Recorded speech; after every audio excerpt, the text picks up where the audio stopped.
अस्सलामुअलैकुम, good morning everyone. आज के शो में जितनी भी मेरी ख़वातीन बहनें प्रोग्राम देख रही हैं इस वक्त और बस आवाज़ कम करके सुन रही हैं, हल्की फुल्की आवाज़ जा रही है, साथ साथ ब्रेकफास्ट की तैयारी कर रही हैं, मैं आपको आज शो में एक बहुत ही इंटरेस्टिंग चीज़ शेयर करने वाली हूँ। अच्छा, चीज़ नहीं है, इट्स अ तावीज़।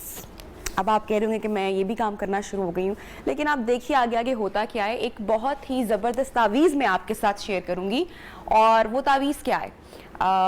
अब सारे सबके कान खड़े हो गए होंगे कि भाई मैं आज क्या शेयर करने वाली। तो बहुत सारी जो ख़वातीन शिकायत करती हैं ना कि भाई हमारे जो शौहर हैं वो हमारे ओबीडियंट नहीं हैं, या हर दुनिया की बीवी चाहती है कि जो मेरा शौहर है वो मेरे ताबे हो जाए।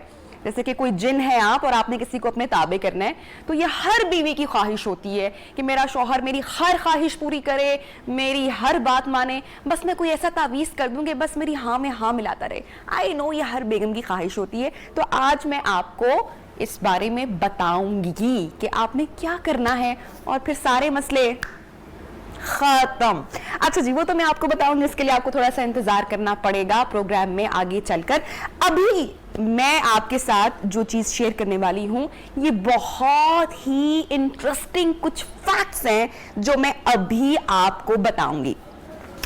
जिंदगी में हम बहुत सारे लोगों से मुलाकात करते हैं जो बड़े अच्छे अच्छे ओहदों पर फाइज होते हैं, अच्छी नौकरी कर रहे होते हैं, अच्छे पैसे कमा रहे होते हैं, लेकिन जब आप उनसे मुलाकात करते हैं ना, जब आप उनसे बात करते हैं तो वो आपको खुश दिखाई नहीं देते। ऐसे पे मुझे वो फिल्म याद आती है, 3 idiots. It's an Indian movie और किसी मूवी का अगर कंटेंट या टॉपिक अच्छा है तो यू मस्ट शेयर।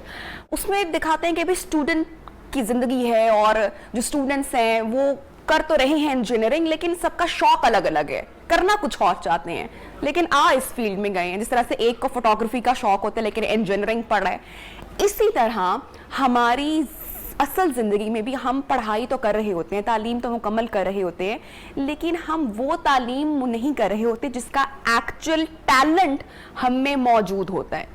और इसी की वजह है कि जब हम अपनी प्रैक्टिकल लाइफ में जाते हैं, जब हम अपनी जॉब करते हैं, मुलाजमत कर रहे होते हैं, तो हम खुश नहीं होते, हमें उस काम का मज़ा नहीं आ रहा होता।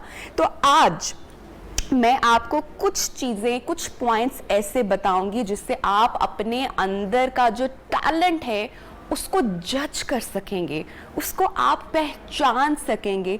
ज़िंदगी का आधा हिस्सा हम ऐसे ही गुजार देते हैं और कुछ लोग तो पूरी ज़िंदगी ही ऐसे गुजार देते हैं कि उनको एक्चुअली ये पता ही नहीं चलता कि उनके अंदर किस चीज़ की सलाहियत है। और हमारे टाइम पर ऐसा होता था कि पेरेंट्स भी हमारे बचपन में इतना गाइड नहीं करते थे।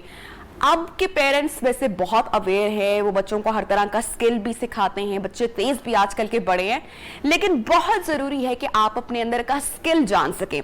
अच्छा, अब आप सोच रहे होंगे कि ये स्किल हम कैसे जाने, भाई हमें खुद नहीं पता तो नबिहा कैसे बताएगी। लेकिन कुछ पॉइंट्स ऐसे हैं जिनको अगर आप गौर से, अगर आप मेरी बात सुने, उसको ऑब्जर्व करें, नोट करें, तो आप अंडरस्टैंड कर सकेंगे कि आपकी पर्सनालिटी किस तरह की पर्सनालिटी है। फॉर एग्जाम्पल, सबसे पहले मैं आपको बताऊंगी, मैंने साइकोलॉजी पढ़ी है 4 साल, और साइकोलॉजी में एक चीज बड़ी इंपॉर्टेंट होती है which is called personality test, यानी कि शख्सियत का इम्तिहान। ये अगर आप करें तो सबसे पहले आपको पता चलेगा कि आपकी जो शख्सियत है वो किस तरह की शख्सियत है। बेसिकली जब हम शख्सियत की बात करते हैं तो 4 तरह की शख्सियत होती हैं जिनका जिक्र आता है। उनमें से जो नंबर 1 है पर्सनालिटी, वो है एवरेज। जो ज्यादातर क्राउड होता है वो एवरेज पर्सनालिटी का होता है, यानी कि नॉर्मल होता है, मिला जुला होता है। एक तो ये पर्सनालिटी हो गई। एक होती है रिजर्व्ड पर्सनालिटी, जो कि बड़े रिजर्व रहते हैं, अपने आप में रहते हैं, यू नो, फ्रंट पे नहीं आते, अपनी इमोशंस, अपने एक्सप्रेशंस लोगों के साथ शेयर नहीं करते। ये होती है दूसरी टाइप। अब मैं जिक्र करूंगी तीसरी टाइप का। ये बड़े सेल्फ सेंटर्ड होते हैं हमेशा। आपने देखा होगा कुछ लोग, आप जिनको मीन भी कहते हैं कि भाई ये लोग बड़े मीन हैं, जो हमेशा अपने आप को आगे रखते हैं, जो हमेशा अपना रास्ता तलाशना जानते हैं। दफ्तर में भी आपने ऐसे लोग देखे होंगे, क्लासरूम में भी टीचर्स के चमचे आपने हमेशा ऐसे देखे होंगे जो हमेशा फ्रंट लाइनर होते हैं। सारी असाइनमेंट्स, क्लास की मॉनिटरिंग, एवरीथिंग, सबकी जिम्मेदारी वो खुद ले लेते हैं। अपने आप को हाईलाइट करना जानते हैं, अपने मकासद तक पहुंचना जानते हैं। Number 4, role model. ये लोग कुछ ब्लेस्ड होते हैं, ये जो करते हैं इनसे काम अच्छा हो जाता है और ये लोगों के रोल मॉडल बन जाते हैं। कुछ लोग हमेशा आपने देखा होगा यूनिवर्सिटी में या प्रैक्टिकल लाइफ में भी कि वो स्टार होते हैं, कुछ भी करते हैं वो अच्छा हो जाता है, सारी लाइमलाइट में चले जाते हैं। तो जो पर्सनालिटी टेस्ट है वो आपको सबसे पहले बताएगा कि आपकी पर्सनालिटी इन एक्चुअल कैसी है। तो सबसे पहले तो आपने ये जाना है कि इन चारों में से आप जनाब कैसे हैं। उसके बाद दूसरी पॉइंट कौन सा है, दूसरा नुक्ता कौन सा है जो मैं आपके साथ शेयर करने वाली हूं। ऐसी आदत जो कि आपको स्ट्रॉन्ग करें, जो कि आपको मजबूत बनाएं। तो ये वो चीजें आपने फाइंड करनी है अपने अंदर कि कौन सी ऐसी आदत है जो कि आपको स्ट्रॉन्ग कर सकती हैं, आपको मजबूत कर सकती हैं। फॉर एग्जाम्पल, मुझे लगता है कि अगर मुझे कोई चीज मेरी पर्सनालिटी को स्ट्रॉन्ग करती है तो वो मेरा पॉजिटिव होना है। मैं हर चीज को बड़े पॉजिटिव वे में देखती हूँ, जबकि लाइफ बहुत कई दफा नेगेटिविटी भी हो रही होती है, but you have to stay positive. इसके साथ साथ कौन सी चीज आपको मजीद स्ट्रॉन्ग करती है, वो है फोकस रहना, फोकस ऑन योर वर्क। जब आप अपने काम पर फोकस भी कर रहे होते हैं और आपकी तैयारी पूरी होती है इम्तिहान से पहले, या फिर आपके ऑफिस में आपकी कोई प्रेजेंटेशन है और आपने बड़ी अच्छी उसकी तैयारी की हुई है, तो आपने क्योंकि उस पर फोकस किया है, तवज्जो दी है, अटेंशन दी है, तो आपका जो कॉन्फिडेंस है, जो बॉडी लैंग्वेज है, उसमें ही एक आपकी पर्सनालिटी में कोई चीज होगी, तो ये चीज भी आपको स्ट्रॉन्ग करेगी। तो आपने ये देखना है कि वो कौन सी ऐसी आदत है जो आपको स्ट्रॉन्ग बनाती हैं। नंबर 3 जनाब मैं आपके साथ शेयर करूंगी, वो है शौक। अब आपने देखना है कि आपको किस किस चीज का शौक है। जैसे कि मैं अगर अपनी बात करूं, क्योंकि शौक आपको समहाउ जो हमारी स्ट्रेस है, जो हमारा डिप्रेशन है, उसको रिलीज भी करता है, हमें रिलीफ भी मिलता है और अपने शौक पूरे करके हमें अच्छा भी लगता है। नंबर 1 आपने देखना है कि आप अपना शौक अपने पैसे आप किसी ऐसे शौक पर तो नहीं खर्च करें जिस पर आपको दुख हो रहा है। जैसे कि मेरा एक शौक है विच इज़ ट्रैवलिंग। मुझे ट्रैवल करने का शौक है कि मैं अपनी फैमिली के साथ जाऊं, वर्ल्ड टूर पे जाऊं, भाई घूमूं फिरूं, तो ये एक अच्छा शौक है। वेस्ट में भी ये बहुत ज़्यादा कल्चर है, लोग जाते हैं ट्रैवलिंग पे जाते हैं, तो ये एक अच्छा शौक है। इसके साथ साथ किसी को पेंटिंग का शौक हो सकता है, किसी को फोटोग्राफी का शौक हो सकता है। तो अपने काम के अलावा अपने शौक पर भी आपने तवज्जो देनी है। अच्छा जी, नंबर 4, अपने बारे में दूसरे लोगों से पूछना, उनकी राय लेना। वो आपको बताएंगे कि आपकी कौन सी आदत अच्छी है या कौन सी आदत बुरी है। जब आप एक वो करेंगे ना, सर्वे करेंगे 4-5 लोगों में से, तो कुछ ना कुछ सिमिलर आपको उनमें से मिलेगा। और दोस्त और फैमिली मेंबर्स, आपकी फर्स्ट फैमिली, आपके दोस्त और आपके जो कॉलीग्स हैं, वो इस बारे में सबसे अच्छी राय दे सकते हैं कि आपके नेगेटिव पॉइंट्स क्या हैं और आपके पॉजिटिव पॉइंट्स क्या हैं। Then what you have to do, you have to work on your positive side, और अपनी जो नेगेटिव साइड है आपने उसको कम करना है। तो ये भी आपके लिए अच्छा है। एक और चीज है ना, बचपन के बारे में जाने। हम अपना बचपन उसको भूल गए होते हैं समहाउ, या हमें याद नहीं होता, या हम याद नहीं कर रहे होते, या वो पढ़ाई में गुजर गया होता है। और हमारे बचपन में बड़े ऐसे शौक भी होते हैं जो हमारे डेवलप हो रहे होते हैं, लेकिन हम उनको पूरा नहीं कर पा रहे होते क्योंकि रिसोर्सेज नहीं होते, या माँ बाप भी उसके अंदर समहाउ हेल्प आउट नहीं कर रहे होते। कुछ बच्चों को स्पोर्ट्स का बड़ा शौक होता है, लेकिन वो सारी जिंदगी स्पोर्ट्स एक्टिविटी नहीं कर पाते क्योंकि एनवायरनमेंट से सपोर्ट ही नहीं मिला होता। तो अपने पेरेंट्स से, अपनी फैमिली से पूछें कि बचपन में जनाब आपको किस तरह का शौक था, आपको क्या करना पसंद था, क्योंकि समहाउ जो चीजें बचपन में स्नब हो गई होती हैं वो भी आपका असल टैलेंट आपको बता सकती हैं, जो कि हम नहीं कर रहे होते। अच्छा जी, एक और चीज बड़ी इंपॉर्टेंट है, मेरे ख्याल से बहुत कम लोग हम में से करते हैं। पहले होता था, अब के जो हमारी जनरेशन है वो ऐसा नहीं कर पाती है, और वो है कि अपने बारे में लिखना। मुझे बड़े अच्छे से याद है कि स्कूल टाइम तक मैं डायरी रखा करती थी अपने पास और लिखा करती थी। उसमें पोइट्री भी होती थी, उसमें दिल की बातें भी होती थी, उसमें बहुत सारी चीज़ें होती थी। लेकिन अब ऐसा कोई ट्रेंड नहीं है। अब हम नहीं चाहते कि कोई हमारी डायरी, हमारी फीलिंग्स, हमारे एक्सप्रेशन पढ़ ले। But I must tell you कि ये जो अपने बारे में लिखने की आदत है, ये बहुत अच्छी है, ये बहुत प्यारी आदत है, और हमें पता चलता है कि एक्चुअली हम किस वक्त में कैसा महसूस कर रहे हैं। तो एक डायरी बनाने से आपको एक मोटिवेशन भी मिलेगी, पास्ट की चीज़ें भी आपको याद रहेंगी, और सारी चीज़ें आपके पास नोट डाउन रहेंगी। अच्छा, किताबों का इंतखाब नंबर 7 में आपको जो शेयर कर रही हूँ आपके साथ, ये बड़ा इंपॉर्टेंट है। अब बहुत हद तक किताबों की जगह जो है वो आपकी मूवीज़ ने, आपके सिनेमा ने, आपके नेटफ्लिक्स ने ले ली है, और नेटफ्लिक्स पे नो डाउट बहुत ज़बरदस्त इंफॉर्मेटिव डॉक्यूमेंट्रीज भी मौजूद हैं। लेकिन जो किताबों का इंतखाब है या जो चीज़ें आप पढ़ते हैं वो आपको आपके टेस्ट के बारे में बताती हैं। जैसे कि मैं अगर अपनी बात करूं, मैं इसलिए बता रही हूँ ताकि आप भी उससे जो है कनेक्ट कर सकें। मुझे फिक्शन पढ़ने का बहुत शौक है, तो ये बात मुझे बड़ी देर से रियलाइज़ हुई कि अच्छा, I like super natural stories या फिक्शन लड़कियों को यूजली अच्छी लगती हैं। किसी को टेक्नोलॉजी पढ़ने का बहुत शौक होगा, किसी को हिस्ट्री पढ़ने का बहुत शौक होगा। तो ये भी बेसिकली इंडिकेट करता है आपके इंटरेस्ट, आपके शौक, आपके टैलेंट के बारे में। यूजली अगर मैं नेटफ्लिक्स भी देख रही होती हूँ तो मैं एक ही टाइप की मूवीज़ देख रही होती हूँ, मुझे वो ही पसंद आ रही होती हैं। इसी तरह घर में अगर आपका कोई शौहर या भाई है तो आप भी नोट करेंगे कि वो भी एक ही टाइप की मूवीज़ या एक ही टाइप की सीरीज़ देख रहे हैं या एक ही तरह की किताबें पढ़ रहे हैं। तो बेसिकली वो भी आपकी पर्सनालिटी के बारे में आपको इंडिकेट करते हैं। अच्छा, एक और चीज़ बड़ी इंपॉर्टेंट है, और वो ये है कि लोग किन बातों पर आपकी तारीफ करते हैं।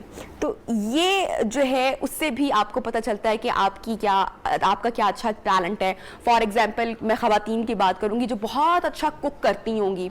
कुछ ख़वातीन हाउसवाइफ होती हैं, बहुत अच्छे कपड़े डिज़ाइन करती हैं, मतलब कि डिज़ाइनर ड्रेस हम लोग इतने महंगे महंगे खरीदते हैं। लेकिन कुछ ख़वातीन का ये टैलेंट होता है कि वो घर में बैठे हुए बहुत कम लिमिटेड बजट में बड़ी अच्छी डिज़ाइनिंग कर लेंगी, घर का इंटीरियर बड़ा ज़बरदस्त कर लेंगी, सस्ते में कोई भी चीज़ जो है वो बड़ी अच्छी और टिकाऊ और महंगी लगने वाली उस तरह से कर लेंगी। तो ये भी हमारा बेसिकली हिडन टैलेंट ही है ना, कि हम कर पा रहे हैं। ये मैं नहीं कर पाती, मैं शायद अच्छे कपड़े डिजाइन नहीं कर पाती, दैट मीन्स कि ये टैलेंट मेरा नहीं है, तो आई शुडंट डू दैट। तो मैं ये नहीं करूंगी, क्योंकि मैं जब भी करूंगी मैं खराब कर दूंगी। लेकिन बहुत सारी खवातीन को पता चलता है कि ये टैलेंट उनमें है।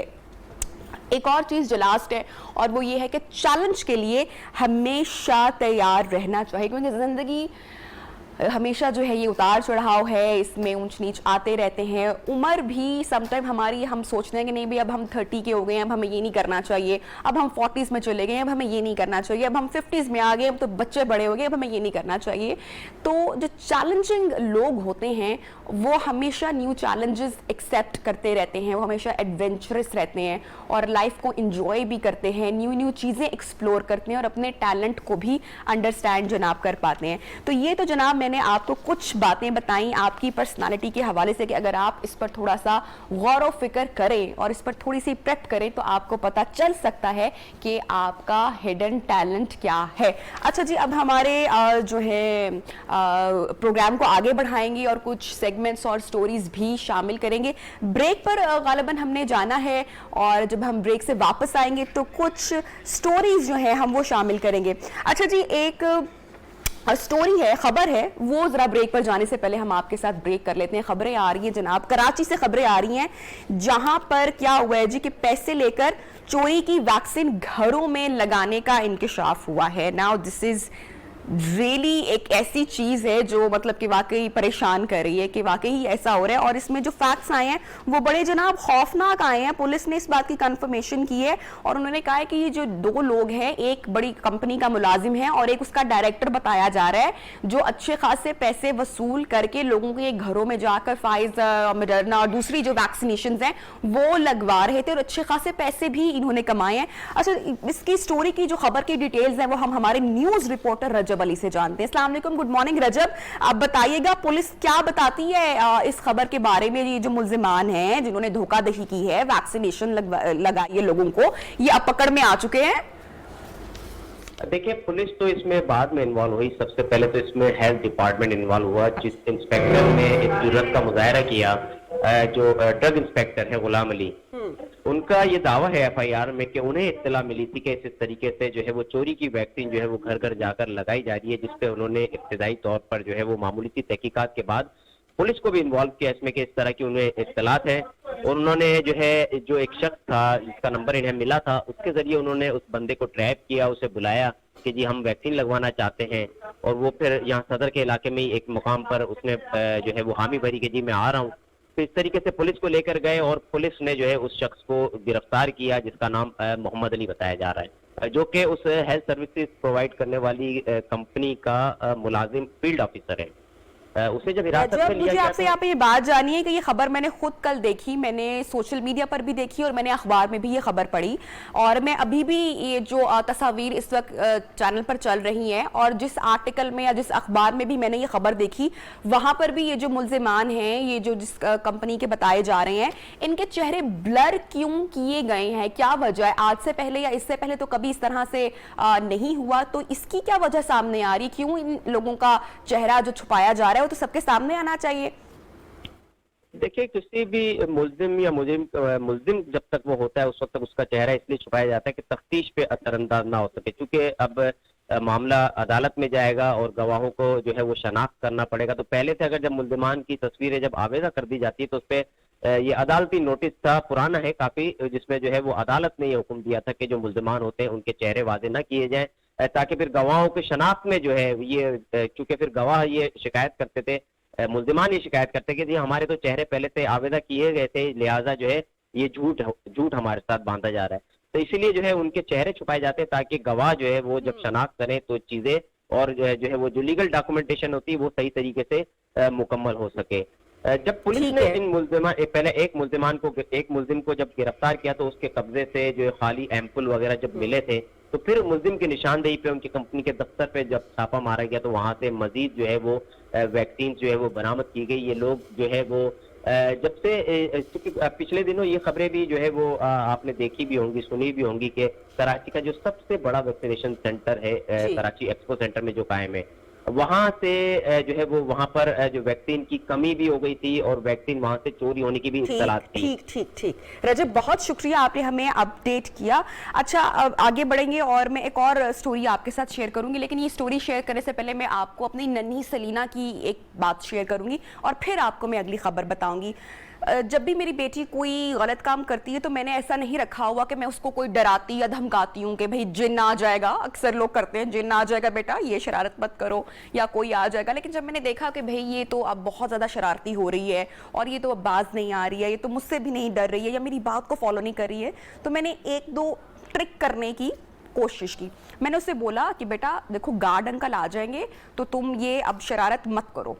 तो उसने एक दिन मेरी बात सुनी, दूसरे दिन सुनी, तीसरे दिन मुझे कहती गाड़ी में, मामा सेलिना शरारतें कर रही है, मामा गार्ड नहीं कहती, गार्ड अंकल सेलिना शरारतें कर रही है, आप आके सेलिना को पकड़ लो। एंड आई वाज लाइक कि ये क्या बोल रही है कि इसको कोई खौफ नहीं है, और वो कह रही कि गार्ड अंकल सेलिना को आके पकड़ लो क्योंकि मैं मामा को तंग कर रही हूँ। अब ऐसा ही कुछ हुआ है जनाब खैरपुर में, जहां पर चोरों को कोई डर नहीं रहा, जहां पर जो अहले इलाका थे उन्होंने जब चोरों की कंप्लेन की पुलिस में कि भाई हमारे इलाके में बहुत सारी वारदातें हो रही हैं चोरी चकारी की, तो चोरों ने क्या किया? चोरों ने भी वही किया जो नन्ही सेलिना ने किया। उन्होंने सीधा जाके पुलिस स्टेशन का जो बोर्ड था वही चुरा लिया और पुलिस वालों को मैसेज दे दिया कि भाई मैं डरता वरता नहीं हूँ किसी से। तो ये दुख की भी बात है, अफसोस की भी बात है कि भाई अब चोरों से क्या पुलिस भी महफूज नहीं रही है। ये वीडियो वायरल हुई थी खैरपुर की जो हमने आपको दिखाई थी, जहां पर जो चोर है वो पुलिस के जो थाना है वहां से बोर्ड ही उठाकर जनाब गायब हो गए और भाग गए और क्लियर मैसेज दे दिया कि भाई मैं किसी से नहीं डरता। जनाब इसी के साथ हम बढ़ेंगे एक ब्रेक की जानिब, और जब ब्रेक से वापस आएंगे तो प्रोग्राम में कुछ और खबरें होंगी, कुछ और सेगमेंट्स होंगे जो शामिल करेंगे, साथ रहिएगा।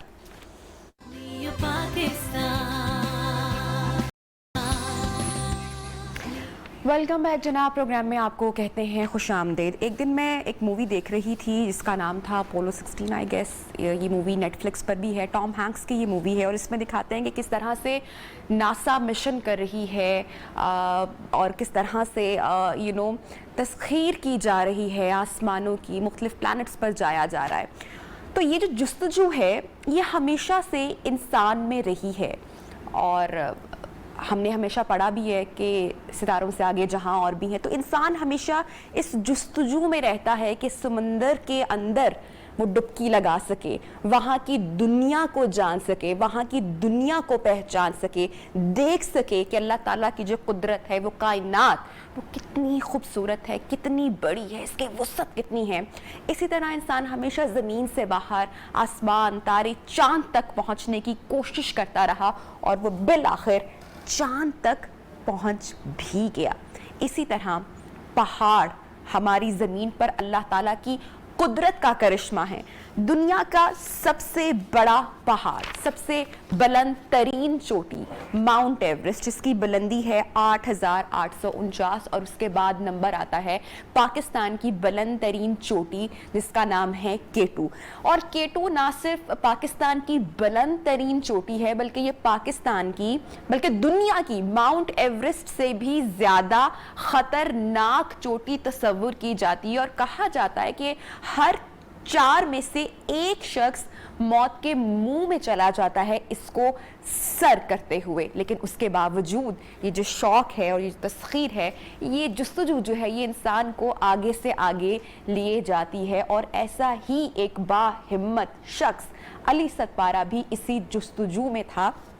और आपको पता है कि आज से 5-6 महीने पहले का जो इंसिडेंट है, जब वो अपने ग्रुप के साथ केटू को सर करने गए थे तो उसके बाद वो कभी वापस लौट कर नहीं आए थे। अभी जो जनाब खबरें आ रही हैं जो मैं आपके साथ शेयर कर रही हूँ वो ये है कि अली सतपारा का जो जिस्ते खाकी है वो मिल गया है। और जो क्लाइंबर्स हैं, जो माउंटेनर्स हैं, उन्होंने केटू कैंप से इत्तला दी है कि बॉटल नेक से तकरीबन 300 मीटर नीचे अली सतपारा का जिस्ते खाकी मौसूल हो गया है, मिल गया है। मज़ीद इस बारे में हम बात करेंगे। हमारे साथ मौजूद है टेलीफोन लाइन पर अयाज शिगरी साहब, जो कि अली सतपारा के बहुत करीबी दोस्त भी हैं, इस इलाके के मकामी भी हैं, रिहायशी भी हैं। उनसे हम बात करते हैं। अस्सलाम वालेकुम अयाज साहब, आप कैसे हैं? ठीक है। वालेकुम सलाम, शुक्र अल्लाह का, आप लोगों की दुआएं चाहिए। अच्छा अयाज साहब, मुझे बताएगा कब आपको इत्तला मिली इस खबर की? ये हमें कल इत्तला मिली थी कि इस तरह एक टीम जो ऊपर गई क्लाइम करने के लिए और उनको ये बंदे नजर आए वहाँ पे, उनकी जो मरीन अली डेड बॉडी जो नजर आई और उन्होंने जो कपड़े क्लाइंबिंग के दौरान पहने हुए थे वो नजर आए और उसके साथ जो फोटोग्राफी ली गई और उसके अंदर दूसरा जो कलर था वो जॉन सिनेरियो का था। तो दो जो की कल इत्तला ये थी कि दो डेड बॉडीज जो है वो नजर आई और क्योंकि उनके जो कपड़ों से अंदाजा लगाया। अच्छा अयाज साहब, ये आई एम श्योर बड़ा मुश्किल वक्त भी होगा यकीनी तौर पर फैमिली के लिए भी और आपकी भी, क्योंकि आप भी उनके बहुत करीबी रह चुके हैं और आई एम श्योर आप भी इस वक्त जो महसूस कर रहे होंगे, जो एहसासात आपके होंगे वो नाकाबिले बयां हैं। इसलिए आप थोड़े से डाउन भी मुझे महसूस हो रहे हैं, लेकिन मैं चाहूँगी कि थोड़ा सा ज़रा अगर आप लाउड बात करेंगे तो हमारी ऑडियंस भी ठीक से सुन पाएगी। अयाज साहब, मुझे बताइएगा कि अली सतपारा की जो इस वक्त जो बॉडी है वो क्या फैमिली को अभी जिस्ते खाकी मौसूल हो चुका है अभी तक? हाँ जी, उनकी फैमिलीज को अभी तक हमने, क्योंकि अभी जो उनका बेटा है साजिद, वो भी ऊपर कैंप 3 में थे रात को और वो भी कैंप के ऊपर की तरफ निकले हैं और वहाँ पे अभी देख रहे हैं कि क्या सूरत हाल है, क्योंकि वहाँ से उनको रेस्क्यू करना और क्योंकि वो बॉटल नेक से 300 मीटर्स नीचे हैं तो वहाँ पे अभी चेक कर रहे हैं कि किस तरह हम उनको रेस्क्यू करके, क्योंकि हमारे पास पाकिस्तान में जो हेली है वो इस हाइट पे जा नहीं सकते, तो उस पे लिए कोशिश कर रहे हैं। हमारे जितने भी हमारे माउंटेनियर्स हैं वो अपनी कोशिश कर रहे हैं, क्योंकि साजिद के लिए भी बड़ा एक दुख की बात है, क्योंकि बात को छोड़ के आया था, वहाँ पे एक्सीडेंट हो गया और लास्ट समर में अभी खुद वो ऊपर है। तो ये भी डिफिकल्ट मुश्किल मरहला है कि बेटा जो है वो बात की डेड बॉडी को वहाँ से रेस्क्यू करके लाना भी डिफिकल्ट भी है और मुश्किल भी है। और जो रिश्ता है अली का साजिद का वो भी बड़ा मुश्किल, और इतनी दुनिया की जल्दी से उसको उतारना, रेस्क्यू करके नीचे लाना, और जहाँ पे इसकी हम हेलीकॉप्टर के जरिए फिर इसको नीचे चर्बी में लाएंगे, और अगर अल्लाह ताला हमें कामयाबी होगी रेस्क्यू करने में, तो तफसील जो है हमारा प्लान ये है कि उस चर्बी के अंदर करेंगे यहाँ पर। अच्छा, अयाज साहब हमें बताइएगा, जब मेरी आपसे आखिरी बार पिछली बार जब बात हो रही थी तकरीबन 1 या तकरीबन 2 महीने पहले, जब हमने जिक्र किया था कि जो साजिद है वो भी अब माजिद के साथ अपने वालिद के मिशन को आगे बढ़ाने के लिए जा रहा है, और उसकी ख्वाहिश थी कि वो जो है अली सतपारा साहब का जो इस्तेखाकी है वो तलाश करे और वो इस मिशन पर वो आगे बढ़ा, और साथ वो सर भी करना चाह रहा था। तो ये जो क्लाइंबर्स जिन्होंने इत्तला दी, क्या ये साजिद सतपारा के ही ग्रुप के या उनके साथ ही या अलग से ये ग्रुप था, ये क्लाइंबर्स माउंटेनर्स यहाँ पर मौजूद थे?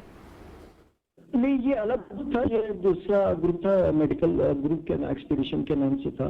ये अलग ग्रुप था, वहाँ पे जो क्लाइंबिंग करने के लिए जा रहे थे, माउंटेन मेडिसिन के नाम से जो क्लाइंबिंग करने के लिए जा रहे थे। उन्होंने देखा और उन्होंने मैसेज जो है नीचे बेस कैंप में अपने जो हमारा केपी बेस कैंप है वहाँ पे इतला दिया, फिर वहाँ से जो इन्फॉर्म किया हमने साजिद को, हमने वहाँ पे इन्फॉर्म किया, और साजिद जो है वहाँ पे वो कर रहे हैं।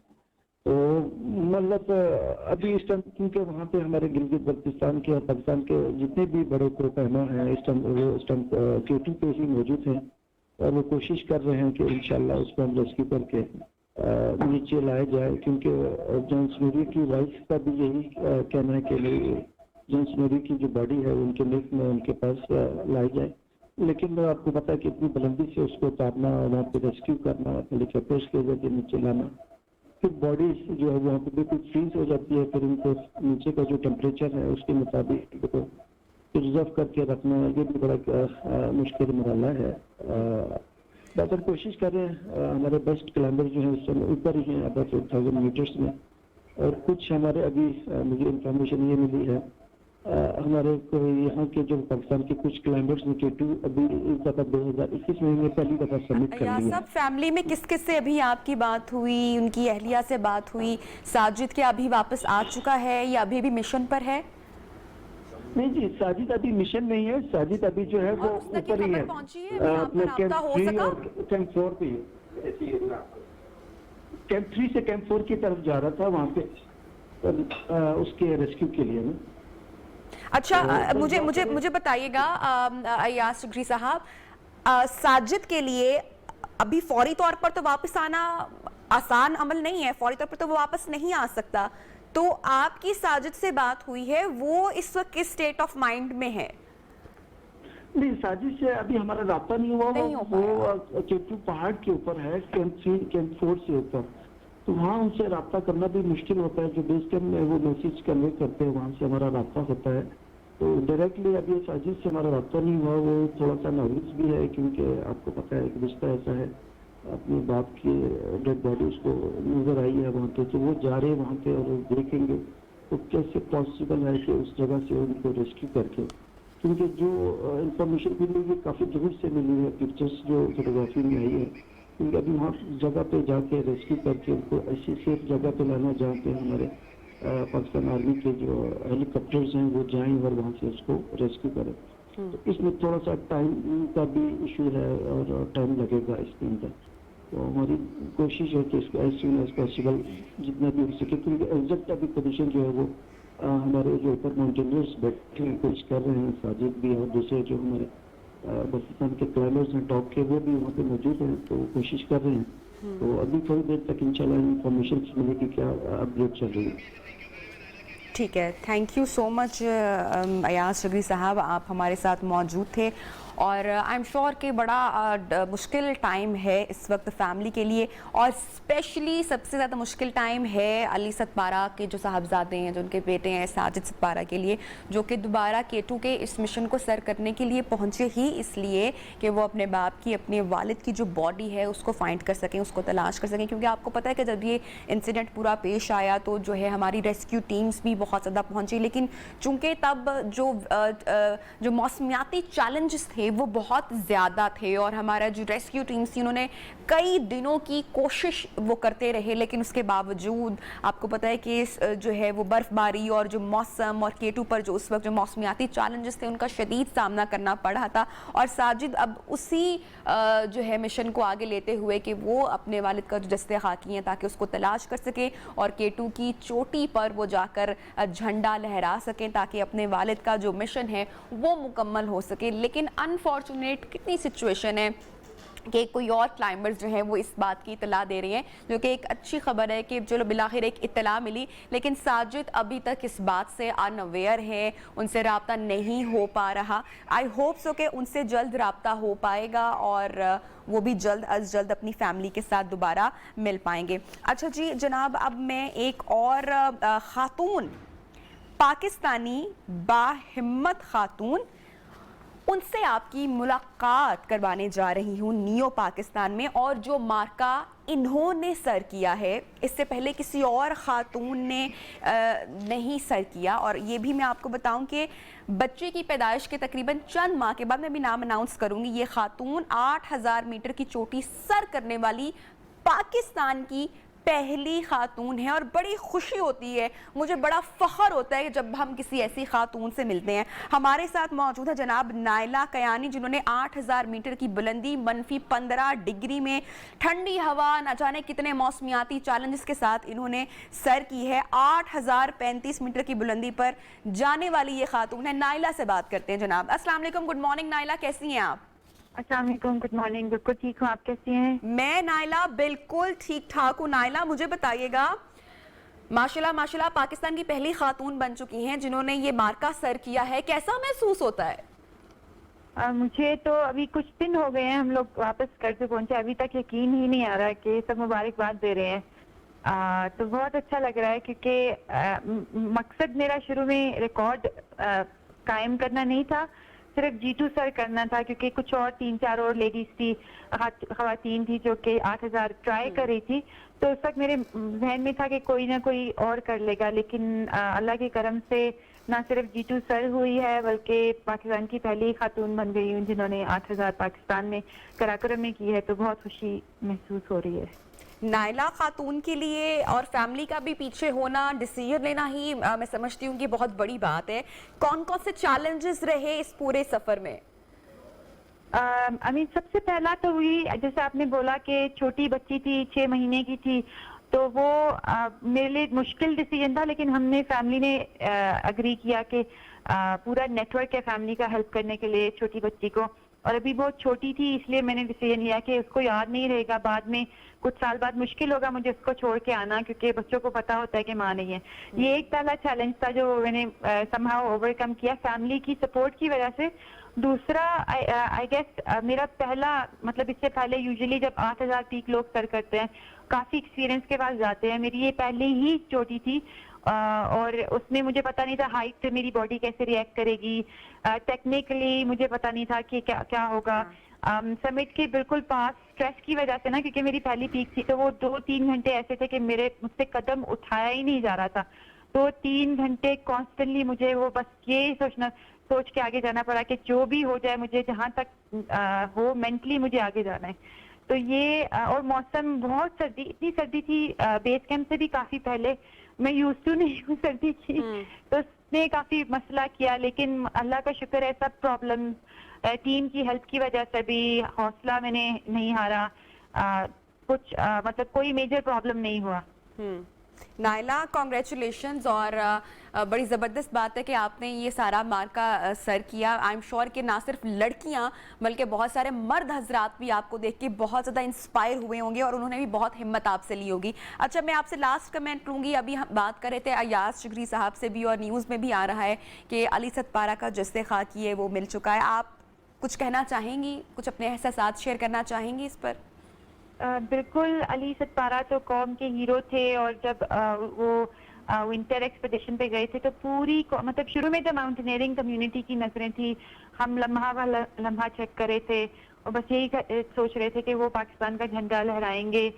तो अचानक से जब खबर मिली तो शुरू में तो माउंटेनियरिंग कम्युनिटी, बाद में पूरे पाकिस्तान में मतलब गम की लहर थी। हम सभी रो रहे थे कि ये क्या हो गया, कैसे हो गया। तो फैमिली के लिए बड़ा मुश्किल टाइम होगा, क्योंकि आई थिंक, लेकिन ये एक अच्छी बात इसमें से ये निकली है कि एटलीस्ट बॉडी मिल गई है, तो फैमिली को वो थोड़ा जो उनकी कंप्लीशन के लिए ना ये बहुत ज़रूरी था। वेलकम बैक जनाब, और ईद मुबारक वंस अगेन। बहुत बहुत ईद की खुशियाँ आपको मुबारक हो। अब आप लोग कह रहे होंगे कि ईद गुजरे इतने दिन हो चुके हैं, लेकिन मैं आपको अभी भी मुबारकबाद पेश कर रही हूँ। तो आप खुद से सोचिए, अपने आप से पूछिए, क्या आपकी ईद वाकई ख़त्म हो गई है? वो जो फ्रीज़र में, फ्रिज में जो गोश्त के पैकेट्स बना बना कर रखे हुए हैं, डेली गोश्त हांडियों में डल रहा है अभी भी, और मैं गारंटी से कह सकती हूँ कि ऐसा है अभी भी। और उसकी वजह या उसका जो सबूत है वो हमारे लाहौर के हॉस्पिटल्स इस वक्त बता रहे हैं, जहां पर लाहौर के 5 बड़े हॉस्पिटल्स में इस वक्त 7,000 केसेस ऐसे लोगों के हैं, मरीजों के हैं, जिनको गैस्ट्रो, मैदे या पेट की तकालीफ और ईद के बाद ज़्यादा गोश्त खाने की वजह से जो प्रॉब्लम्स हुई हैं, और उसके बाद वो जनाब एडमिट हुए हैं। मेयो हॉस्पिटल सर्विसेज, जिना, गंगाराम और लाहौर जनरल हॉस्पिटल की एमरजेंसी में सबसे ज़्यादा मरीज़ जो हैं वो रिपोर्ट हुए हैं। तो जनाब थोड़ा सा हथौला रखें, ख्याल रखें अपना भी। जब आप खाना खाते हैं तो ज़रा एतदाल के साथ खाया करें, और स्पेशली वो लोग जिनको ऑलरेडी ब्लड प्रेशर या कोलेस्ट्रॉल या हार्ट पेशेंट है, उनको तो कितनी एहतियात की ज़रूरत है ये हम जानेंगे हमारे जो एक्सपर्ट गेस्ट हैं उनसे। हमारे साथ इन स्टूडियोज़ मौजूद हैं जनाब डॉक्टर सोमिया इक़्तिदार साहिबा, associate professor of medicine eight king Edward. Thank you so much doctor साहिबा, आपने टाइम निकाला।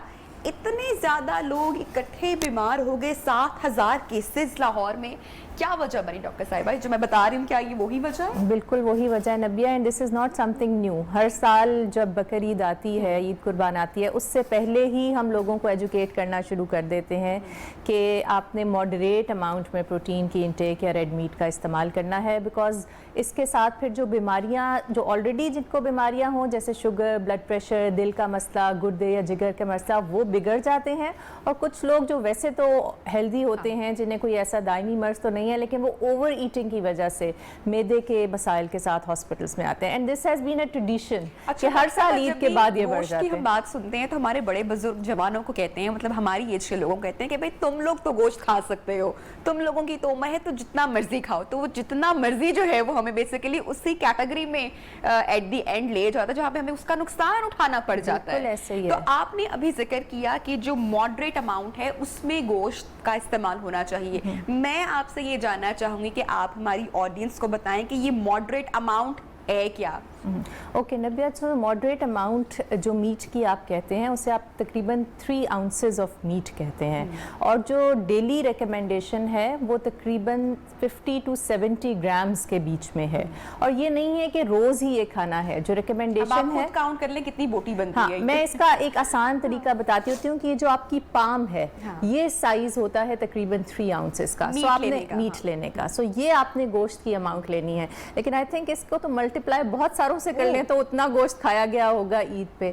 और ये भी recommendation 3 times in a week है, सो डेली नहीं है कि आपने इतना खाना है, यानी कि हफ्ते में 3 दिन गोश्त खा सकते हैं। अच्छा, ये आप बुजुर्गों का पैटर्न बता रही हैं या ये जवानों के लिए बता रही हैं? ये एक नॉर्मल रिक्वायरमेंट है नॉर्मल आदमी की। वो लोग जिनको दिल का मसला है, उसके बारे में हम बात करेंगे इन डिटेल में। सो नॉर्मल रिक्वायरमेंट है वो ये है तकरीबन 3 आउंसेस ऑफ मीट, और 2 to 3 times in a week आप ले सकते हैं। और 3 आउंसेस को मेजर करने का तरीका मैंने बता दिया कि एक पाम के साइज का आप गोश्त ले सकते हैं। हथेली के साइज का, तो ये आप जो 5-5 हथेलियां खा जाते हैं ना, और अक्सर घरों में तो लड़ाई भी हो जाती है कि मेरी बोटी चुरा गया।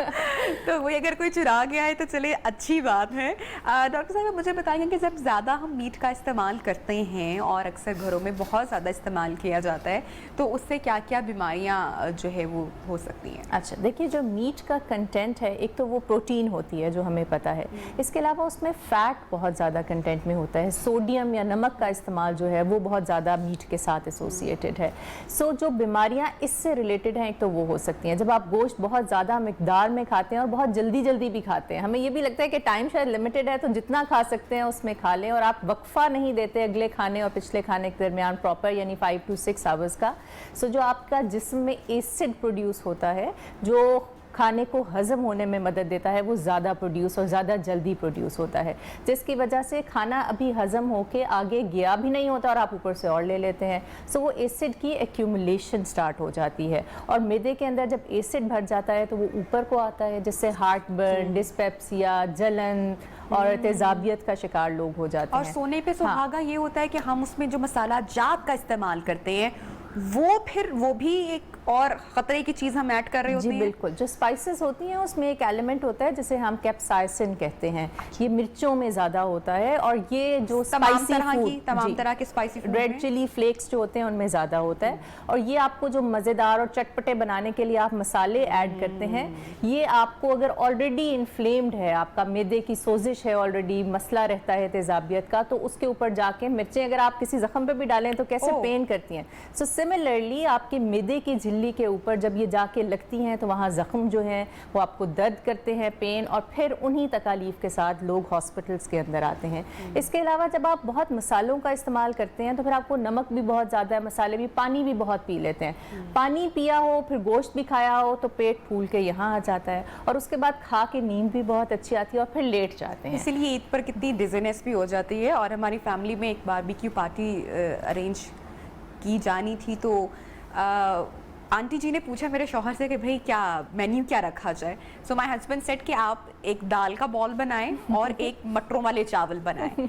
और सब जो घर के लोग थे वो मेरे शौहर को कि क्या मतलब, दाल बारबेक्यू पार्टी है और तुम दाल की फरमाइश कर रहे हो और मटर पुलाव की। सो भाई ऐसा तो नहीं हो सकता, इसके लिए बन जाएगा, लेकिन बाकी सब लोग जो है वो तो गोश्तखोरी होगी ही। तो यही एक आम रवैया या आम रुझान हमारे यहाँ देखने को मिलता है। और फिर बहुत सारी रेसिपीज भी इकट्ठी की होती है ना, जिसके अंदर फ्राइड चॉप्स भी बन रही होती हैं। और फिर ऑर्गन मीट पे मैं ज़रूर बात करना चाहती हूँ नबिहा, ये जो कलेजी, गुर्दे, कपूरे, और ये जो इनका आगाज ही उस कलेजी और गुर्दे कपूरे से होते हैं, और उसके बाद प्रॉपर पूरा रात ऊपर मीट, और उसके बाद पाए जिनका कोलेस्ट्रॉल कंटेंट बहुत हाई है। तो ये इतना ज़्यादा हैवी फूड है जो कि एक आप नॉर्मल इंसान को भी खिला दें जिसको मैदे का कोई मसला नहीं है तो उसको डाइजेस्ट करना मुश्किल हो जाता है। ठीक है। अच्छा डॉक्टर साहब, अब जो लोग इसका इस्तेमाल करते हैं, मैं जो कितने गए भाई हम तो एक ही दफ़ा गोश्त मिले, हम नहीं छोड़ सकते, या हमने तो खाना ही खाना है। अब या चलिए बाद में किसी शख्स को एहसास हो भी गया है तो हमें बाद में फिर इसको डाइजेस्ट करने के लिए या हमें कोई प्रॉब्लम ना हो क्या करना चाहिए? एक तो ये है कि गोश्त थोड़ा खाएं और एकदम तेज ना खाएं, गोश्त को चबा चबा के, क्योंकि कोई भी खाना आप खाएं तो आप उसको च्यू करके खाएं। उसके बाद प्रोलॉन्ग ईटिंग ना करें। जो आपका दिमाग का सिग्नल होता है वो 20 मिनट्स के बाद सेंस कर लेता है कि दैट्स इनफ। अगर आप उसके बाद भी खाते रहते हैं तो ये ओवर ईटिंग की वजह से ब्लोटिंग और डिस्पेप्सिया का शिकार हो जाते हैं। तीसरी बात यह है कि खाना खा के लेटे ना, खाने खा के झुके ना, क्योंकि आपका खाना ऊपर को आता है, नौजिया, हार्ट बर्न करता है। सो खाना खाने के बाद थोड़ी देर चहलकदमी करें, बैठें, ताकि खाने को आगे जाने का, इंटेस्टाइन्स में मूव करने का टाइम मिले और वो प्रॉपरली डाइजेस्ट हो सके। हम करते क्या है, खाना खाते हैं, बहुत सारा पानी पीते हैं, फिर सो जाते हैं। वो खाना सारा आपके मैदे में जमा रहता है, ऊपर को आता है, और फिर नौजिया और वॉमिटिंग के साथ पेशेंट्स हॉस्पिटल की इमरजेंसी में प्रेजेंट करते हैं। उसके अलावा कुछ जो स्पाइसेस होते हैं वो इरिटेट भी करते हैं, स्पेशली जो ऑलरेडी मैदे के मर्ज में लोग मुब्तला होते हैं, उनको डायरिया की कैफियत हो जाती है या फूड पॉइजनिंग जिसे आप कहते हैं बहुत ज़्यादा खाने से। सो इन लोगों को भी बहुत एहतियात करनी चाहिए, थोड़ा थोड़ा खाना चाहिए, और इसके साथ आप दूध या दही का इस्तेमाल कर सकते हैं। दही का इस्तेमाल तो बहुत अच्छा है, वो आपका जो है अल्कलाइन कर देता है एसिडिक मीडियम को और डाइजेशन में और बेहतर है कि खाने से पहले ले लिया जाए ताकि फिलिंग का भी एहसास अगर हो जाए तो वो बेहतर उसमें हो सकता है। अच्छा, मैं यहाँ पे उन लोगों को ज़रूर उनका जिक्र करना चाहूँगी जो बड़े बड़े प्लेटर्स बनाकर गोश्त के और डिनर पे आज सारा दिन जो गोश्त खोरी करते हैं और उसके बाद मुझे बड़ी हंसी भी आती है, मैं बड़ा इंजॉय भी करती हूँ, जब बाद में फिर पेशावरी कहवा या ग्रीन टी की डिमांड करते हैं कि अब भाई ये जादू कर देगा और अब ये सब कुछ ठीक हजम हो हो जाएगा। जाएगा। अच्छा डॉक्टर साहब, मुझे बताएगा कि जो लोग कोलेस्ट्रॉल के पेशेंट हैं या जिनको वैसे बीपी जिनका हाई रहता है, उनके लिए इस तरह की जो बैड हैबिट्स ऑफ ईटिंग है वो कितनी नुकसानदेह देखिए है? बहुत नुकसानदेह है। गोश्त में मैंने आपको बताया जो 2 मेजर प्रोटीन के अलावा कंटेंट्स हैं वो फैट्स और सोडियम है। फैट्स जो है यानी जो चर्बी की मिकदार है वो रेड मीट में स्पेशली जो आपका बीफ होता है और लैम मीट होता है बहुत ज़्यादा होती है, और ये सारी चर्बी आपकी खून की नालियों के अंदर जाकर जमा होने शुरू हो जाती है, जो कि खून की नालियों की तंगी का बायस बनती है, जिससे फालिज का मसला, दिल का अटैक और जिस्म के मुख्तलिफ जो गर्दिश होती है जैसे पाँव में खून का फ़्लो है उसको मुतासर कर सकती है। सो इन तमाम लोगों को तो बहुत ही मिनिमल क्वांटिटी में गोश्त इस्तेमाल करना चाहिए और कोशिश करें कि जब उसको पकाएं तो उसके अंदर एडिड ऑयल की मिकदार बहुत ही कम रखें। दूसरी बात है सोडियम की। सोडियम या नमक आपको पता है कि डायरेक्टली रिलेटेड होता है ब्लड प्रेशर के मैकेनिज्म से। जब आपका सोडियम का कंटेंट ज़्यादा होता है तो ब्लड प्रेशर एकदम बढ़ जाता है। आपको पता है कि हम ब्लड प्रेशर मरीजों को क्या कहते हैं कि नमक का इस्तेमाल कम करें, किसी चीज़ पे एडिड सॉल्ट ना डालें। सो मैं हमेशा अपने पेशेंट्स को बताती हूँ कि सोडियम की रिस्ट्रिक्शन से आप 10 से 20 मिलीमीटर्स ऑफ मर्करी अपना ब्लड प्रेशर कम कर सकते हैं। एक छोटी सी लाइफस्टाइल चेंज है कि आपने सॉल्ट इंटेक को रिड्यूस करना है। सो ऑलरेडी गोश्त का सॉल्ट कंटेंट ज़्यादा होता है, ऊपर से आप भी खूब नमक मिर्च मसाले डाल देते हैं तो वो डबल हो जाता है और एकदम ब्लड प्रेशर शूट अप कर जाता है। और इमरजेंसी में एक्सेलरेटेड या तेज़ ब्लड प्रेशर के साथ लोग आते हैं।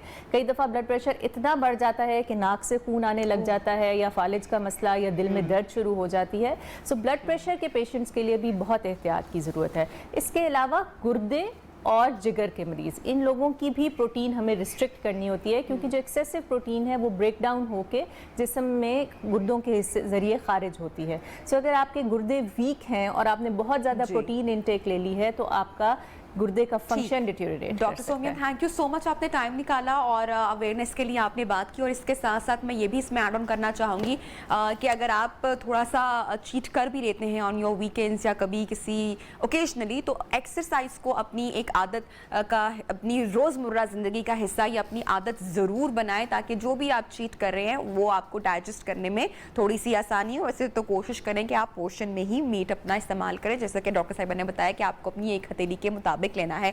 जनाब ब्रेक की जाने पड़ रही हैं और ब्रेक के बाद मैं बात करूंगी आपकी और मेरे एक बहुत बड़े मसले की, और वो मसला है मोबाइल हैकिंग का। आपने देखा होगा कि हमारे फ़ोन में अक्सर बहुत सारी वीडियो गेम्स ऐसी होती हैं जिसके ऊपर बहुत सारे एड्स आ रहे होते हैं जिनको हम देखे बिना सोचे बिना हम क्लिक कर देते हैं, या अक्सर फ्रेंड्स हमें हमारे स्नैपचैट पर या व्हाट्सएप पर कोई लिंक सेंड कर देते हैं और हम वो लिंक उनसे पूछे बगैर कि ये आपने किस चीज़ का लिंक भेजा है, हम रैंडम क्लिक कर रहे होते हैं इन जो है लिंक्स पर, और फिर हमें पता चलता है इवेंचुअली कि हमारा फ़ोन का जो सारा डाटा है वो लीक हो गया है या वो हैक हो गया है, और ये कितनी बड़ी प्रॉब्लम की तरफ इवेंचुअली आपको लेकर जाता है। इसी तरह हमने देखा है कि बहुत सारी बच्चियों की जो पिक्चर्स हैं या जो वीडियोस हैं वो भी हमारा सोशल मीडिया भरा हुआ है कि किस तरह से लीक हो जाती हैं। तो इसी के ऊपर बात करेंगे आफ्टर अ शॉर्ट ब्रेक कि आखिर हमारा फ़ोन को हमने हैकिंग से कैसे बचाना है। इस पर बात करेंगे, एक्सपर्ट भी हमारे साथ होंगे after this short break. Stay with अस।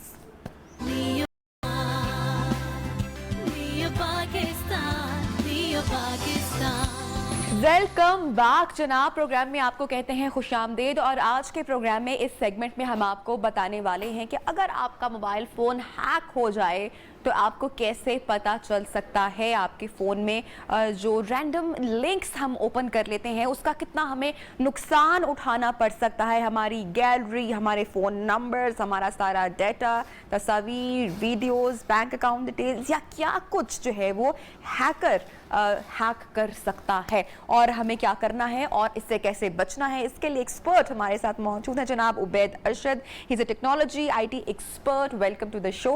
कैसे हैं आप? ठीक है, ठीक ठाक। आप सुनाइए। मैं बिल्कुल ठीक ठाक हूँ। मुझे बताएगा मोबाइल फ़ोन हैक करना क्या बहुत ही आसान है? देखिए, it's not that much easy, but it depends, क्योंकि इस पे जो है अटेम्प्ट्स हो रही होती हैं फ्रॉम द मल्टीपल एक्सपर्ट्स। ठीक है, it's an art, it's an technique.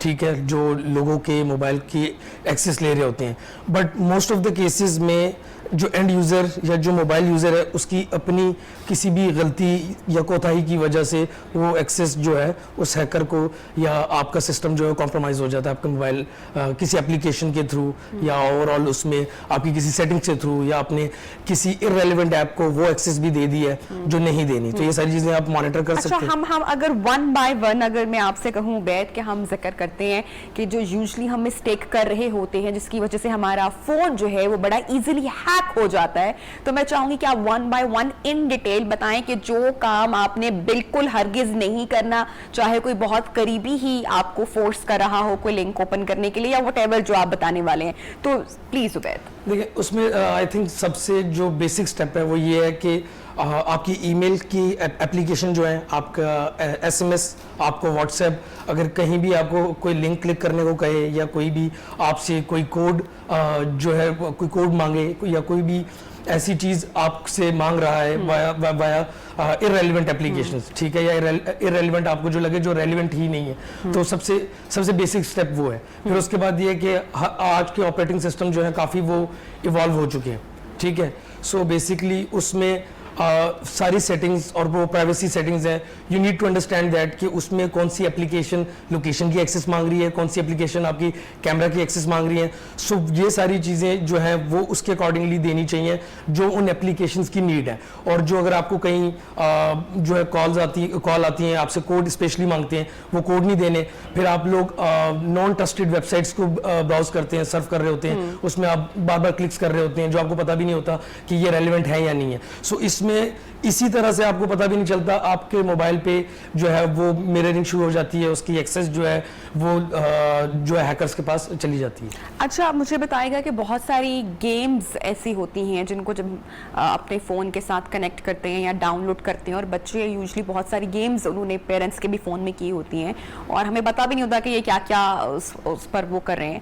तो यूजुअली मैंने भी एक्सपीरियंस किया है कि जो बहुत सारी गेम्स होती हैं वो आपसे आपका फेसबुक का आईडी या पासवर्ड मांगती हैं ताकि वो कनेक्ट कर सकें उसके साथ। तो इज इट सेफ, क्या वो कर लेना चाहिए? देखिए जो उसमें सोशल लॉगिन के मेथड्स हैं वो डिपेंड करता है कौन सी एप्लीकेशन आपसे एक्सेस मांग रही है। सो अगर आप अपनी ऑपरेटिंग सिस्टम जो है या जो आप अपना आपका मोबाइल है उसकी जो ऑपरेटिंग सिस्टम है या जो प्ले स्टोर है आपका, और एप्पल के लिए एप्पल स्टोर है, उसके अंदर जो एप्लीकेशंस है most of them are safe, ठीक है। मतलब वो इट्स देयर रिस्पॉन्सिबिलिटी कि वो अपने जो प्ले स्टोर है या जो एप्पल स्टोर है वो अगर उनके थ्रू आप जा रहे हैं तो वो वहां पे अगर आपको एक्सेस देनी भी पड़ती है, सो दैट्स फॉर लॉगिन, और वो that method is safe as well, ठीक है। बट जो अगर आप लोग सेपरेट वेबसाइट्स पे जा रहे हैं और वहां से कोई एप्लीकेशन डाउनलोड करने की कोशिश कर रहे हैं, that is something which is non trusted way. अच्छा, और अगर वहां से आप हमारा प्ले स्टोर है या जो एप्पल स्टोर है, अगर हम वहां से करते हैं, दोनों एंड्रॉइड में और एप्पल में यही दो होते हैं, तो वहां से अगर हम करें तो दैट इज सेफ। लेकिन अगर आप रैंडमली गूगल पे जाके सर्च करके कोई एप्लीकेशन करना चाह रहे हैं तो वो अनसेफ है। अच्छा, उसमें एक और पॉइंट है इन आईटी और specially when it comes to the cyber security, अच्छा। 100% एक्यूरेसी। ठीक है, मैं एक सवाल आपसे पूछना चाहूंगी, आप हैक करना जानते हैं? नहीं, मैं हैक करना डायरेक्टली नहीं जानता, but I know the methods. Okay, मेरा अगला सवाल क्या था? मेरा अगला सवाल ये था कि आप बता सकते हैं कि शौहर का फोन कैसे हैक किया जा सकता है? शौहर का फोन ऐसा हैक किया जा सकता है कि वाइफ को हैकर के कोर्सेज करने पड़ेंगे, मेहनत करनी पड़ेगी और फिर अटेम्प्ट्स करनी पड़ेगी। आई एम श्योर कि बहुत सारी बेगमात ने जो है वो ये ट्राई की होगी कि वो किसी तरह से अपने शौहर के फोन जो है वो हैक कर सके। अच्छा चले जी, ये तो मजाक में बात हुई थी, ऑन अ सीरियस नोट मुझे ये बताएंगे कि कैसे पता चलता है कि हमारा फोन जो है वो हैक हो चुका है? ओके, सो इसमें बेसिकली डिफरेंट किस्म के सॉफ्टवेयर हैं, अच्छा। ठीक है। अब उनकी डिपेंड करता है कि वो कैसे एक्सेस कर रहे हैं आपके सिस्टम को। कुछ एप्लीकेशन से आपका मोबाइल की स्पीड स्लो हो जाती है, ठीक है, आपकी मेमोरी कंज्यूम होना शुरू हो जाती है, आपको कोई अननेसेसरी एप्लीकेशन इंस्टॉलेशन शो होती है, ठीक है। और इन बेसिस पे अब ये डिपेंड करता है कि सॉफ्टवेयर का लेवल क्या है। जैसे अब जो रिसेंट सॉफ्टवेयर आया है वो 0 क्लिक पे मोबाइल के अंदर जो है वो जो है पूरी मिररिंग और टोटल एक्सेस ले लेता है, ठीक है। सो वो डिपेंड करता है, आपको एग्जैक्ट तो नहीं पता चल सकता, ठीक है, लेकिन उसमें यही है कि अगर आपका मोबाइल स्लो रहा है, आपकी बैटरी बहुत ज़्यादा कंज्यूम हो रही है और यूजुअली आपका ये इस तरह कंजम्पशन नहीं रहती, so it mean there is something wrong, जिस पे आप सर्टन स्टेप्स ले सकते हैं। You can go into your settings and you can check each and every application कि कोई रेलिवेंट तो नहीं है। उसके बाद आपने जो प्राइवेसी वाली सेटिंग्स हैं उनको देखा करें, ठीक है, और जस्ट मेक श्योर अभी क्योंकि देखिए रिसेंटली बैंकिंग एप्लीकेशंस भी जो हैं अब वो आपके मोबाइल में होती हैं। सो पहले की बात और थी, पहले मोबाइल में इतना ज़्यादा डेटा नहीं होता था, मोबाइल में इतनी सेवरल एप्लीकेशन नहीं होती थी। अब तो देखें ये है कि नादरा के पास शायद इतना डेटा नहीं है आपका जितना आपके अपने मोबाइल में फेसबुक, यूट्यूब और आपने इन एप्लीकेशंस को दिया हुआ है। बिल्कुल ऐसे ही। अच्छा उबैद, मोबाइल का हैक होना और मोबाइल में वायरस का आ जाना सेम तरीके से दोनों चीज़ें होती हैं? देखिए उसमें ये दो डिफरेंट चीज़ें हैं। हैकर वाया हैकिंग जो होती है उसमें जो मल्टीपल प्रोसेसेस या मेथड हैं उनमें एक है स्पाईवेयर, मालवेयर, और इसको आप वायरस कहते हैं। जब ये यूजर के मोबाइल में आता है ये उसके लिए वायरस है, बट ये बनाया कहाँ से गया, ये कहाँ से आया, ये इसीलिए आया, किस पर्पस से आया, वो पर्पस मैटर करता है। तो ये हैकर्स ही इसको बना रहे होते हैं to get access of the user. Okay, and once you know that your phone is hacked, then what you have to do next? मतलब कि आपका फोन अगर हैक हो गया है और आपको पता चल गया है, then हमें क्या करना है? देखिए अगर आपको कोई ऐसी एक्टिविटी लगती है जो कि यू फील लाइक कि समथिंग इज फिशी, सो आप अपने मोबाइल को रिस्टोर करें, ठीक है, अपने पासवर्ड्स जो हैं वो चेंज करें। और उस सूरत में सारा जो डेटा है उसको सेफ या रिजर्व किया जा सकता है? क्लाउड में बैकअप लिया जा सकता है और वो ऑटोमेटिकली बहुत सी एप्लीकेशंस ले भी रही होती हैं, बट फिर भी वो डिपेंड करता है कि वो वायरस की जो वो वायरस है वो कितना एडवांस है। अच्छा, ठीक है, बट ये बेसिक स्टेप्स हैं कि आप अपना मोबाइल जो है उसको पहले एप्लीकेशन डिलीट करें, ओवरऑल उसको रिस्टोर कर दें, ठीक है, रीसेट कर दें, तो दैट्स मोर रेलिवेंट। और उसके बाद आप अपने पासवर्ड्स व्हाट्सएप पे या ये मैसेजेस पे अपनी जो बैंकिंग पासवर्ड्स हैं, जो क्रेडिट कार्ड की डिटेल्स है, ये मत शेयर करें। और अगर बहुत एक तरीका बता देता हूं, अगर बहुत अर्जेंट नीड है आपकी और अगर आपने किसी को कुछ सर्टेन क्रेडेंशियल्स भेजने हैं तो कोशिश करें यूजर नेम आप व्हाट्सएप कर दें और पासवर्ड आप ईमेल कर दें, या यूजर नेम आप जो है व्हाट्सएप के थ्रू भेज दें, पासवर्ड आप एसएमएस पे भेज दें। अच्छा, ये जो हमारी बैंकिंग एप्लीकेशंस होती हैं इनको भी किसी तरीके से हैक किया जा सकता है? अगर आपका पूरा फ़ोन हैक हो गया है, जो आपने फ़ोन मिररिंग की बात की, तो उसमें क्या ये भी सारी डिटेल्स जो हैं वो हैकर के पास जा सकती हैं, और क्या ये भी इतना आसान होता है? देखिए it's not that much easy, it's highly secured, और इनकी बहुत सी सर्टन लेयर्स, इनका आर्किटेक्चर डे वन से, क्योंकि ये ट्रांजैक्शनल डेटाबेसेस होती हैं और ये जो ट्रांजैक्शन है बहुत क्रिटिकल होती हैं, बट कोई भी चीज़ 100% सिक्योर नहीं है। कोई भी चीज़ 100% सिक्योर नहीं है, क्योंकि I think 4 to 5 years back Africa में कहीं एक अटेम्प्ट हुई थी जिसमें कितने $1 million किसी हैकर ने from one account to multiple accounts transfer कर दिए थे, ठीक है। सो एवरीथिंग जो आप प्रोसेस कर रहे हैं, ठीक है, या कोई भी एप्लीकेशन है, कोई भी 100% सिक्योर नहीं है। इवन कि ये भी न्यूज़ है कि 7 to 8 years बैक एप्पल पे भी हैकिंग अटेम्प्ट हुई थी जो कि किसी हद तक कामयाब हो गई थी, और कुछ टाइम तक उनका जो है डाटा वो कॉम्प्रोमाइज हुआ था। और ये जितनी भी बड़ी कंपनीज हैं, तो इसका जो प्रॉपर मेथड है, ये जितनी भी ऐसी एप्लीकेशंस हैं या जो जितनी भी ये लार्ज इंटरप्राइजेज हैं, ये एथिकल हैकिंग की इनकी अपनी टीम होती है। अच्छा। जो खुद अपने सिस्टम को ब्रेक करने की कोशिश कर रहे होते हैं, क्यों, जस्ट टू मेक श्योर कि दे आर सेफ। ये इस तरह की बात है कि जैसे आपका, अगर आप सुनते होंगे कि बहरिया में भी किसी घर में चोरी होगी, हालांकि बहरिया भी बहुत सेफ है, ठीक है, बट वो डिपेंड करता है कि लूप होल्स के हैं, ठीक है, कहाँ वल्नरेबिलिटीज हैं उनको। तो जो बड़ी कंपनीज हैं, या इवन कि अगर मैं अपनी जो पाकिस्तानी गवर्नमेंट जो है या सेक्टर, उनको भी कह रहा हूँ कि ये अपनी टीम्स इसमें डेवलप करें एंड दे मेक श्योर कि वो एथिकल हैकिंग या वो इस प्रोग्राम को इस तरह लेके चलें कि कोई और जो बाहर से आके करे तो प्रोएक्टिव अप्रोच पे जो मैं हिस्टोरिकली बात करता हूँ वो खुद इसको अटेम्प्ट करे कि कहाँ सिस्टम में लूप होल्स हैं जिनको वो खुद आइडेंटिफाई करें और उसको पैच करें। जैसे रिसेंटली अभी after this recent issue of Pegasus, क्या कहते हैं, एप्पल हो गया, गूगल हो गया, ये जितने भी ऑपरेटिंग सिस्टम्स हैं उन्होंने बहुत काफ़ी अपडेट्स देना शुरू कर दिए हैं and they have to ensure, क्योंकि we are their customer, they have to ensure कि और डाटा और एंड ओवर मोबाइल और उनकी जो जितनी application they are totally secure. ठीक है। अच्छा उबैद, अक्सर हमें हमारे व्हाट्सएप पर, हमारे फ़ोन नंबर पर एक मैसेज भी हमें मौसूल होता है कि ये एक कोड है जो कि गलती से आपके फ़ोन पर आ गया है और आप उसको प्लीज़ हमें सेंड कर दें, तो वो भी हरगिज़ हमने नहीं करना। जैसे कि हमने पहले लिंक्स की बात की कि आपने लिंक्स ओपन नहीं करने हैं, हमने रैंडम एप्लीकेशंस नहीं करनी है, और इसी तरह जो अननोन नंबर आपको मैसेज करते हैं और आपको उससे पहले कहीं और से कोड आया होता है, वो कोड भी हमने अननोन लोगों को नहीं देना। टोटली नहीं देना। देखिए ये तो डेली बेसिस पे आई थिंक बहुत से केसेस जो है देखने को मिलते हैं कि एक डाटा किसी के हाथ लगा, हाँ। उसमें एक XYZ यूजर नेम है और नंबर आ गया, हाँ। ठीक है, उसने अपने लॉगिन किया, एक सर्टन कोड चला गया उधर, कॉल किया कि हम बैंक से बात करें, हम रेलेवेंट बैंक से बात हाँ, करें या हम जैसे से बात करें, अकाउंट डिटेल्स ये कोड बता दें।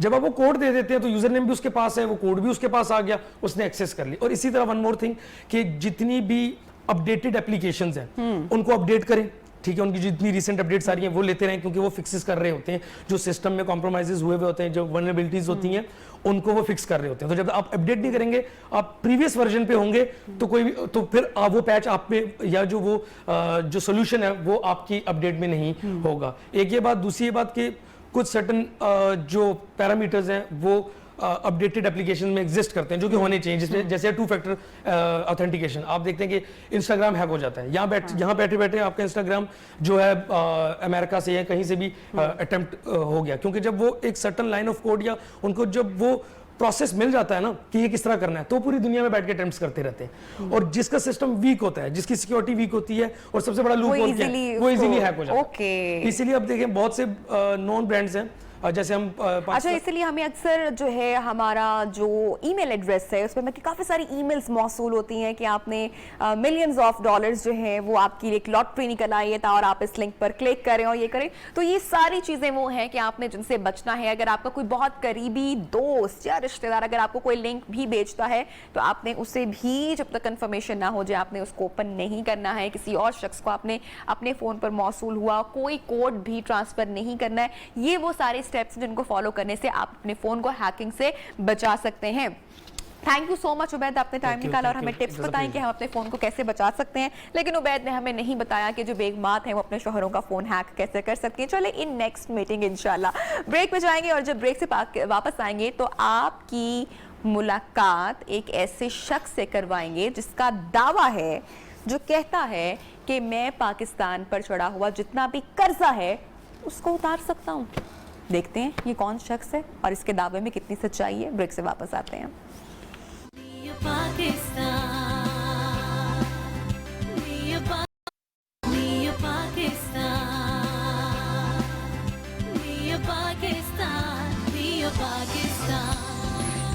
वेलकम बैक जनाब। और प्रोग्राम का आखिरी हिस्सा और लास्ट सेगमेंट और बहुत ही इंटरेस्टिंग इसलिए है क्योंकि मैं एक ऐसे शख्स से खुद भी काफ़ी एक्साइटेड हूँ बात करने के लिए, और आई एम श्योर कि आपका भी जो एक्साइटमेंट लेवल है वो बढ़ने वाला है, क्योंकि जो ये शख्स हैं इनका ये दावा है कि वो पाकिस्तान का सारा कर्ज उतार सकते हैं। अब आप हैरत में बड़ा मुब्तला हो रहे होंगे मेरी तरह, तो मैं भी इनसे बात करना चाहूँगी और इनसे पूछना चाहूँगी कि ये पाकिस्तान का कर्ज कैसे उतार सकते हैं। पाकिस्तानी नयाद अमरीकी बिजनेसमैन सैयद इमरान शाह, जिनसे हम ST कॉइन के हवाले से भी बात करेंगे, जो बहुत बिजनेस अपना जनरेट भी कर रहे हैं इसके हवाले से। अस्सलाम वालेकुम, गुड मॉर्निंग इमरान शाह साहब, how are you? Good morning Subiya, आपको भी गुड मॉर्निंग। कैसी हैं आप? मैं बिल्कुल ठीक ठाक हूँ इमरान। मुझे तो सबसे पहले, इससे पहले कि मैं आपसे दीगर बातें करूं, मुझे ये बताएगा कि जो दावा आपने किया है ये आपने कैसे कर दिया? ये तो बहुत मतलब कि बड़ा दावा नहीं है। इतना भी बड़ा दावा नहीं है। देखिए आजकल के टाइम में क्रिप्टो करेंसी जो सी है वो हर मार्केट में है। हाँ, वो अगर हाँ, अमेरिका में, इस समय अमेरिका में हूँ तो यहाँ पे भी है, लेकिन पाकिस्तान की आई थिंक कंट्री को पाकिस्तान में इन्हें एक्सेप्ट करनी चाहिए, इन्हें इजाज़त दे देनी चाहिए क्रिप्टो करेंसी के लिए। सो क्रिप्टो करेंसी हमारा फ्यूचर है। अगर आप देखें बिटकॉइन 2008 में आया था, $6 का था, और आज की डेट में अगर देखें वो $40,000 का है। तो क्रिप्टो से काफी चीजें चेंज हो सकती हैं। सो ये हमारा फ्यूचर है। और तो जिस तरह एक्सेप्टेंस की वजह जो है वो क्या क्या क्यों नहीं किया जा रहा, ये क्या वजह है? क्योंकि मैं आपसे अब यही जो चीजें हैं अभी हम मैं काफी लोगों को फॉलो करता हूँ ट्विटर पे, और मैं देख रहा हूँ कि वो पुश कर रहे हैं पाकिस्तान गवर्नमेंट को कि क्रिप्टो को अलाउ करें पाकिस्तान के अंदर, ताकि वहाँ के जो रहने वाले हैं वो भी इससे फायदा उठा सकें। प्लस गवर्नमेंट, हमारी गवर्नमेंट देखिए अभी इतने कर्जों में है, तो क्रिप्टो इज द वे जिससे पैसा कमा भी सकती है हमारी गवर्नमेंट, और काफी ज्यादा लोगों को सेफ भी करके दे सकती है। अच्छा, तो इमरान आप ये कह रहे हैं कि इससे इतनी रकम कमाई जा सकती है कि पाकिस्तान का जो कर्ज है वो उतारा जा सकता है, आप ये कह रहे हैं? जी हाँ, अभी आपको एग्जांपल दूं तो 3 हफ्ता पहले हम लोगों ने यहाँ पे एक अपनी एसटी कॉइन को लॉन्च किया था, और 3 हफ्तों के अंदर अभी हमारा मार्केट कैप जो सा है वो $30 बिलियन है इस वक्त एट द मोमेंट। तो देखिए 3 हफ्तों के अंदर अगर $30 बिलियन का मार्केट कैप एसटी कॉइन कर सकता है, तो अगर पाकिस्तान इजाजत दे दे, I think numbers are there, right? तो आप देख सकते हैं कि नंबर्स वोंट लाई। अच्छा इमरान, बहुत सारे लोग इसको फ्रॉड भी समझते हैं, जो इसके बारे में जानते नहीं हैं, जो इसको यूज करना नहीं जानते, उसके बारे में आप क्या कहेंगे? लोग डरते भी हैं थोड़ा सा। जी, अगर आप देखिए हर इंसान एप्पल का फोन लेके घूम रहा है या एंड्रॉइड का। अब वो जो फोन आप खरीद रहे हैं वो अब एप्पल की खुद की क्रिप्टो करेंसी है। जैसे फेसबुक है, फेसबुक अपनी खुद बना रहा है। इसी तरह बैंकिंग कंपनीज, अमेजॉन जिससे हम ऑर्डर करते हैं काफी ज्यादा चीजें, अमेजॉन की खुद की क्रिप्टो है। अगर आप अमेजॉन से ऑर्डर कर सकते हैं चीजें ट्रस्ट करके, तो क्रिप्टो पे क्यों नहीं कर सकते? वो भी तो सेम कंपनी है। Is that make sense? तो अगर आप देखें क्रिप्टो अभी तक टोटल वर्ल्ड के अंदर 3% पॉपुलेशन के ऊपर लोगों को पता है। 97% पॉपुलेशन को पता ही नहीं क्रिप्टो क्या है। हाँ। तो अगर आप सोचिए, अगर 5% और इसमें ऐड कर दिए जाएं, अभी right now we talking about तकरीबन कोई ओवर 30 मिलियन लोग क्रिप्टो के अंदर हैं। अगर पाकिस्तान के अंदर भी ये चीज अलाउ कर दी जाए, पाकिस्तान के अंदर अभी हमारे कुछ ऐसे एसटी कॉइन होल्डर्स हैं जिन्होंने पाकिस्तान से तकरीबन 10 लाख रुपए के कॉइन्स खरीदे, लेकिन वो जैसे भी कर रहे हैं Allah knows, but I only know कि अगर पाकिस्तान की गवर्नमेंट इजाजत दे दे इस काम के लिए, तो हम लोग ना जस्ट के हम लोग क्रिप्टो की इजाजत मांग रहे हैं। मैं खुद as my own company ST coin the Shad token वो हम लोग पाकिस्तान की कंट्री उन्हें डोनेट करेंगे 100 मिलियन। अच्छा इमरान, आपको नहीं लगता कि पैसा कमाने का ये शॉर्टकट भी है, और हमारे नौजवानों को ये शॉर्टकट की आदत आप समझते हैं कि होनी चाहिए? और अच्छा साथ साथ इसके साथ मुझे ये भी बताएगा कि क्या इसमें किसी तरह का लॉस भी है? अगर कम इन्वेस्टमेंट से इतना ज्यादा फायदा हो सकता है, तो फिर कहीं ना कहीं कुछ लॉस भी तो हो सकता है। जी भैया, अगर आप देखें crypto currency it's a give and take. आज अगर आपने 10,000 रुपए लगाए, कल शायद आपके पास 10 लाख हो। ये तो स्टॉक के ऊपर है कि जितने स्टॉक होल्डर्स बाय करेंगे उतनी ज्यादा वैल्यू बढ़ेगी। अभी देखिए, हमने जब लॉन्च किया था हमारी वैल्यू उस टाइम पे less than ½ cent US dollar का था, तो हम लोग अभी 1 सेंट पे पहुंच चुके हैं।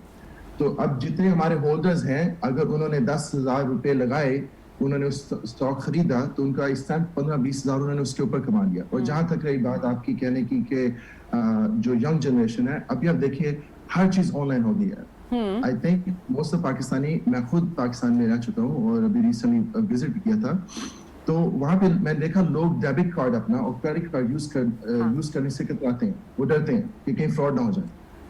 तो ये अभी अगर आप देखें मुस्तकबिल की तरफ आप देखें, अगले 10 साल तक हर किस्म की ट्रेडिंग जो है वो क्रिप्टो करेंसी से होगी।